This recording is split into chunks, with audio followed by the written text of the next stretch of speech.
Project పారి అంటాం. So, కేంద్ర ప్రభుత్వం అనగా మినిస్ట్రీ ఆఫ్ కల్చర్ వారు లాంచ్ చేసినటువంటి స్కీము ప్రాజెక్ట్ పారి అనేటువంటి స్కీమ్. పారి అంటే public art of India. PARI యొక్క full form public art of India అండి.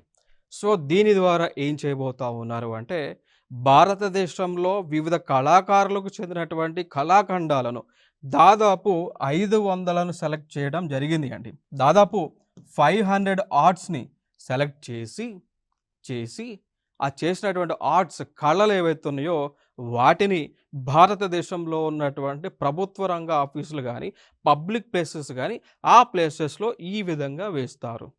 చూడండి, ఇదొక పబ్లిక్ ఆఫీస్, గవర్నమెంట్ ఆఫీస్. దానికి ఉన్నటువంటి గోడ ఏదైతే ఉందో, వాల్ ఏదైతే ఉందో, వాల్ పైన ఈ కళాఖండాలను చిత్రించడం జరిగింది.